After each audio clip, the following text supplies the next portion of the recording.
You open the refrigerator after supper and find a covered bowl of cooked chicken. There is enough to matter, too little to repeat yesterday's platter, and a clock already moving. I know that little pause. I used to close the door and hope tomorrow would make the decision for me. My first pass costs $0 because I start by choosing from what is already in my kitchen. Before the 2-hour cooling clock expires, choose one safe carrier for what you have. Cream sauce can hold small pieces. 6 eggs can hold 1/2 cup. Bread and hot gravy can carry slices. A jellied loaf appears in the historical record, though this video keeps it in the history column. These are 4 separate federal ideas, including documented creamed chicken. They do not promise 4 dinners from one bird. Near the end, we will settle the 1934 dates, then open a more complete poultry leaflet from 1939. That page gave me the part I had been missing. For now, give the bowl one clear next job while the safe clock is still yours to use. Down in my basement workshop, the green cloth ledger rests beside a 6-inch rule and a machinist square. I open it under one warm lamp. The workshop scene, my father, and the family ledger are storytelling. The evidence comes from real federal pages, and I will name them as we go. The 1934 papers are United States Department of Agriculture Bureau of Home Economics broadcasts called Housekeeper's Chat. Hot Sandwiches for Winter Meals is dated February 7th. And After Church Sunday Dinner is dated May 18th. Overnight Meals is dated June 1st. Meals with a Chili Look is dated August 1st. Another broadcast, Eggs Around the World, described an omelet with vegetables and a little shredded cold chicken. That year also left prices we can check. A Bureau of Labor Statistics-based city series lists flour at 24.5 cents for 6 pounds, bread at 8.3 cents per pound, and eggs at 32.5 cents per dozen. Those are the 3 figures I can responsibly use here. On a shop card, I draw 4 boxes. Creamed, egg, sandwich, jellied history. It is my modern reconstruction of separate federal suggestions, with no claim that one household followed a 4-night schedule. By the end, you will have 4 documented options, their honest limits, and a current safety routine for the kitchen you have right now. I spent 40 years as a machinist. A measurement without its unit was scrap. A tolerance was simply the honest amount a measurement could move. For years, I treated a small bowl of cooked meat as an inconvenience. If it could not repeat supper, I let it drift behind the mustard and bought something else. Carol would find it 3 days later, and I would make that sheepish walk to the trash. That was a poor entry. Here is a current number with its boundary attached. A United States Department of Agriculture report dated July 17, 2026 gave fresh conventional whole-bagged fryers a national advertised feature weighted average of $1.54 per pound across 711 stores. It covers major retailer circulars and digital promotions for one reporting week. It is a short-lived advertised figure rather than a local shelf quote, total bird cost, average paid price, or savings proof. It must be rechecked before publication. The old record moves too. A 1939 poultry leaflet allowed 3/4 to 1 pound of dressed poultry per person. That is a 1/4 pound range before family size and appetite enter the room. A machinist calls that a tolerance stack. Bird size, bone, appetite, and leftover meat all move together. Once I accepted that, the pages became friendlier. They offered choices instead of a guarantee they never made. Start with the safely cooked chicken you truly have. Keep it out only long enough to choose one path. Match the amount to a carrier instead of dividing a small bowl into ceremonial shares. First comes creamed chicken. A May 18th broadcast said cooked meat could be creamed the next day, and its menu named creamed chicken fixed Saturday and reheated Sunday. The 1939 poultry leaflet gives the broader carrier list. It names a rice or noodle ring, patty shells, waffles, toast, and bread baskets. The old page supports the combination. Current storage and reheating rules control the meal. Second comes egg foo young.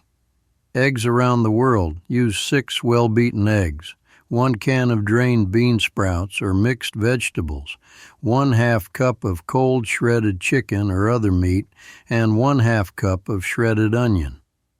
1/2 cupfuls went into the skillet and were browned on both sides. Today, browning shows appearance, not safety. A plain egg dish has a federal endpoint of 160 degrees Fahrenheit.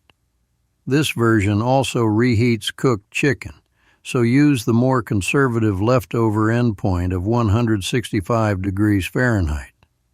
Use a food thermometer. Third is the hot roast chicken sandwich. The February 7th broadcast described meat slices on toasted or plain bread with hot gravy, then said roast chicken sandwiches could be made the same way. Bread carries the slices. Gravy brings heat and moisture.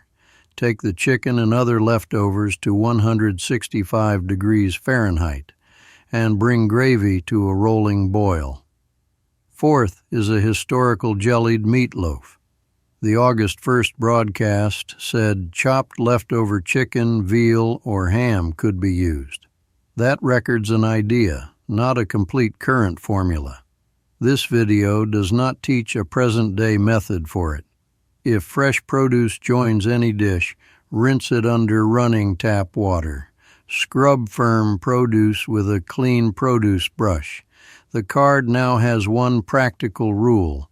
Put one measured remainder into one suitable carrier. The food does not multiply, your options do. When I stand in the kitchen, the pressure is quiet. A package declares one purpose. A convenience meal arrives named. The bowl in my refrigerator carries no instructions and no reminder of what it can become. That is my present-day experience. I found no source here proving why older combination ideas faded, and I will not invent a causal history. The federal pages only show that the ideas existed. A 1934 kitchenette meals menu paired chicken a la king with waffles, cucumber and tomato salad, ice cream with fruit sauce, and cocoa or coffee. The 1939 poultry leaflet placed savory creamed chicken in rice or noodles, patty shells, waffles, toast, or bread baskets. It also listed chicken shortcake and chicken salad. Those pages show options. They do not prove common household use, a sequence from one bird, or a reason the ideas later became less visible. The August 1st script called the number of jellied salads extensive. A long list remains a list. What I can say is smaller and warmer. I had stopped seeing sauce, eggs, bread, rice, noodles, and waffles as carriers. I was asking one lonely bowl to look like a whole supper before I would value it. 1/2 cup can sit awkwardly on a platter and feel at home inside 6 eggs. A few slices can become the center of a hot sandwich under gravy. No conspiracy is required. The faceless default simply makes buying the named thing easier than naming the next job yourself. So before I close the refrigerator, I ask one question. What can carry this safely? If you are thinking this only works for people with a farm and a root cellar, stay with me. This next part is for the house you live in right now. Begin before the bird is cooked. Current United States Department of Agriculture guidance is clean, separate, cook, and chill. Do not wash raw poultry. Rinsing can spread raw juices to food, utensils, and surfaces. Keep raw poultry apart from ready-to-eat food. Wash hands with warm water and soap for at least 20 seconds. After each food item, wash cutting boards, dishes, utensils, and counters with hot soapy water. Never return cooked food to the raw poultry platter unless that platter has been washed with hot soapy water. Cook poultry, giblets, stuffing, and casseroles to 165 degrees Fahrenheit with a food thermometer. On a whole bird, check the innermost thigh, innermost wing, and thickest part of the breast. Those are 3 probe locations. Color and texture cannot verify safety. Refrigerate cooked chicken and other perishables within 2 hours. Above 90 degrees Fahrenheit. The limit is 1 hour. Divide large amounts into shallow covered containers for rapid cooling. Keep the refrigerator at 40 degrees Fahrenheit or below. Use refrigerated cooked chicken, broth, gravy, soup, casseroles, and other leftovers within 3 to 4 days. Freeze a portion sooner if your plan runs longer, and keep the freezer at 0 degrees Fahrenheit or below. A 1934 broadcast mentioned refrigeration around 50 degrees. That is obsolete. 40 or below controls today. Reheat leftovers to 165 degrees Fahrenheit. Bring sauces, soups, and gravies to a rolling boil. Plain egg dishes have a 160-degree endpoint. Egg foo. Young made with cold-cooked chicken uses the higher leftover endpoint, 165 degrees Fahrenheit. For frozen raw chicken, thaw in the refrigerator, cold water, or microwave, never on the counter. Chicken thawed in cold water should be cooked immediately. Walk away from the plan if chicken is sat out beyond 2 hours or 1 hour above 90 degrees. Stop if you cannot fit it inside the 3 to 4 day window, if the refrigerator is warmer than 40 degrees, or if there is too little meat for the chosen dish. Household size, appetite, bones, and first night servings all change what remains. Choose one fitting idea or none. Ingredients matter. The Food and Drug Administration defines cross-contact as the unintended introduction of a major allergen into a product. Read current labels and avoid foods you are allergic to. This historical discussion cannot replace ingredient-specific allergy care.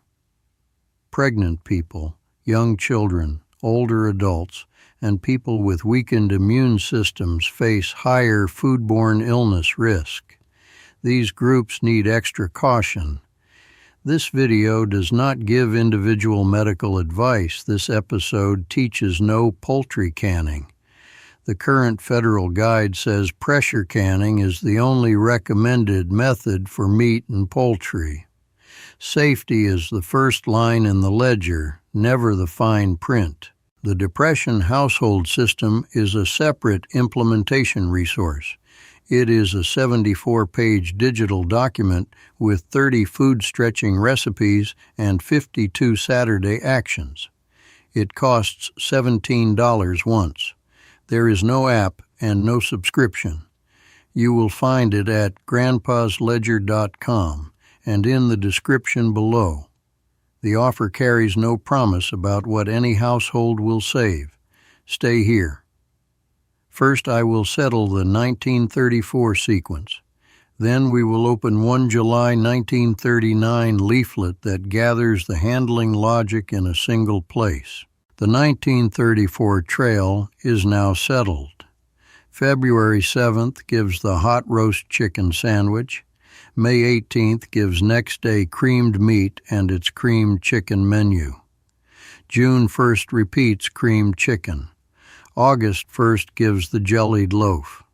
Eggs Around the World supplies the 6-egg formula with 1/2 cup of cold shredded chicken.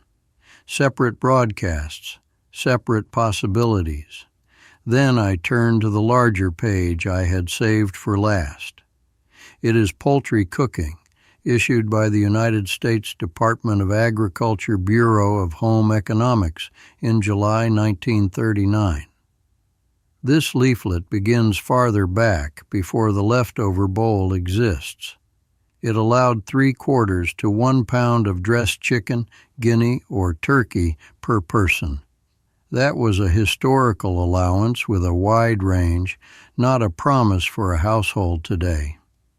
It told the cook to save the giblets for gravy and the neck for broth used in that gravy. The giblet gravy directions put the liver, gizzard, heart, and neck into water and simmered them for about 1 hour. Current handling and temperature guidance still governs today. What matters in the old leaflet is the chain of attention. The pieces that look secondary are assigned a purpose before they can be forgotten. Farther in, savory creamed chicken starts with cooked stewed fowl meat. The cook removes that meat from the bones and cuts it into uniform pieces.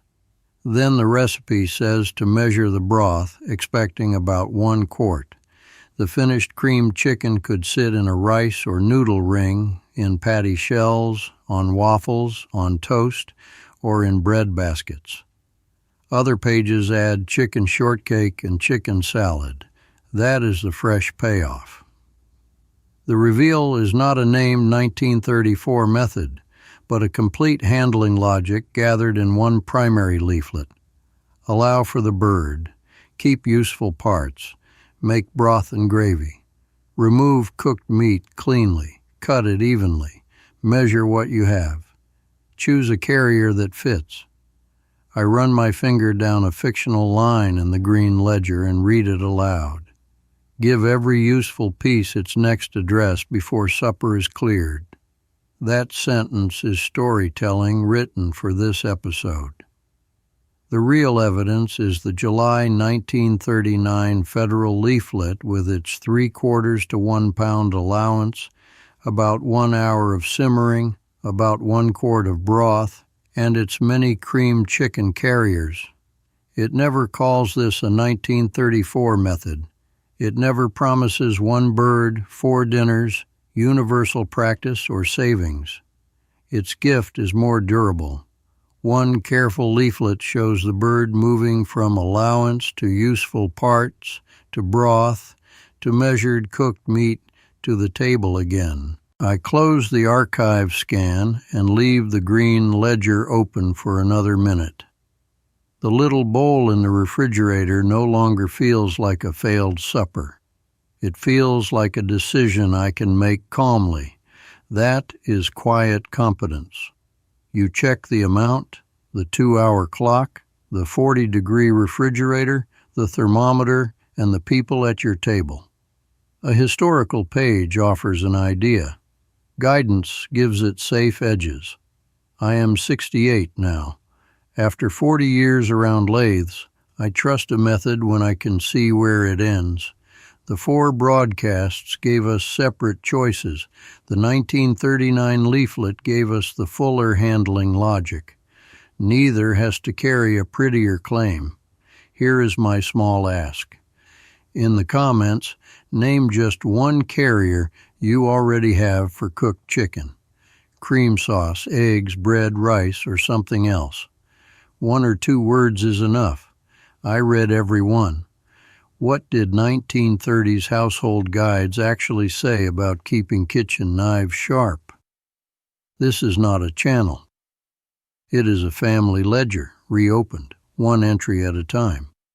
Subscribe if you want to join the recovery. Next Saturday, we put a worn blade, an old household page, and 1 careful question on the bench. The paper has to answer before I will.